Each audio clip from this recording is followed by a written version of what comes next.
Opting for the bunt approach, you should just head up, try to concentrate.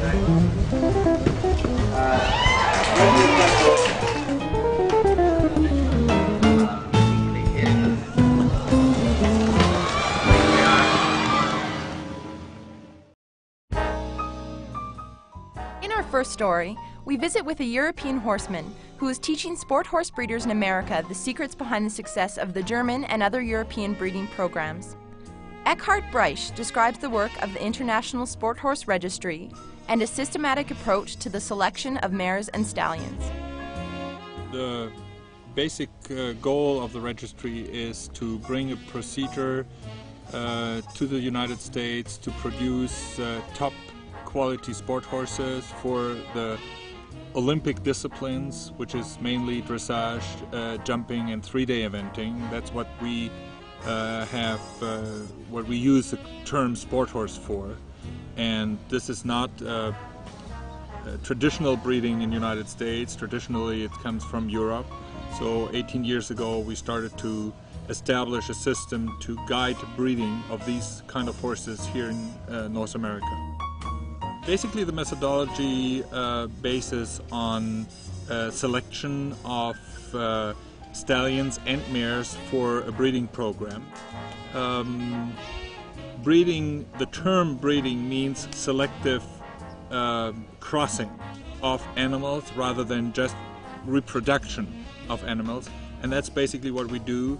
We evaluate mares for the breeding program and we evaluate stallions for the breeding program, license them, and then they are allowed to breed under our rules.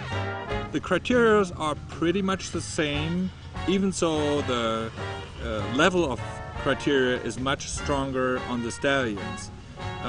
There are actually three general fields of criteria. One is conformation. We want to have the horses very good conformation, which makes them eligible to perform the way we want them to perform, and also guarantees more or less for longevity and soundness.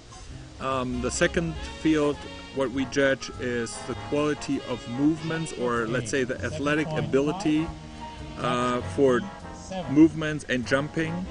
And the third field is, which we have separate procedures for the judging, are the interior value, character, temperament, willingness to work, ability to work, rideability, jumping ability.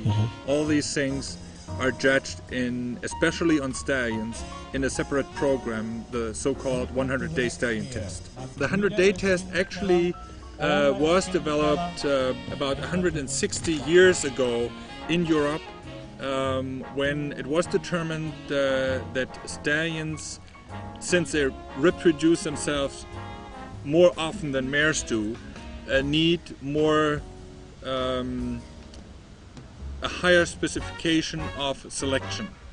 You need to go into more details to select and approve stallions. Yes. And over the years, this kind of testing over 100 days in training with the final testing has turned out to be the most valuable procedure to give an opinion about the stallion and its interior value and its athletic abilities, etc. Over the last 40-50 years we could prove that this works very well, and over the time we made a few adjustments, but it's still the most sophisticated test for sport animals we have worldwide. Exactly. Our major focus is on these interior values because we know, meanwhile, that this is something which passes on to the next generation as much as athletic ability and conformation. Actually, the idea of this method is not very unknown in the United States, but not in the field of breeding. If you look into the industry, you have what you call benchmarking, you have total quality management. These are all terms which fit very well to what we do. Benchmarking, because we are looking to other breeds in Europe and also here, and look how did they achieve progress? What do they better than we do? Do they have animals we can use into our program? And the methodology we advise the breeders to use is a total quality management. Monitor your mare carefully, have her inspected, look what the weaknesses are, try to match it with a stallion which is promising to overcome these weaknesses. So basically these are things which you do in industry, and they're very well known in this country. These methodologies are used in breedings like cattle breeding, pig breeding, whatever, for generations. The only difference is that in the field of sport horse breeding, we're dealing with, without any bad meaning, we're dealing with amateurs.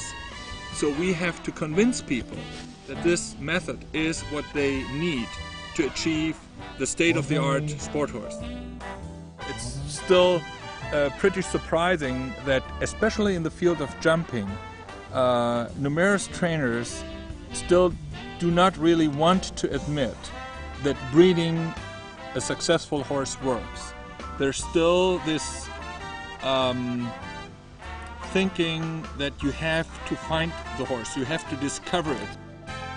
But if you look up the list of the leading 200 jumpers or dressage horses in the world, there's barely one homebred, thoroughbred, or whatever cross left in these rankings. So that tells you, quite frankly, that the method of Europe works, and we don't want to leave it, even though I come from Europe, we don't want to leave it to the Europeans, because we know this can be done here as well. And we have already proven that it works over 18 years now.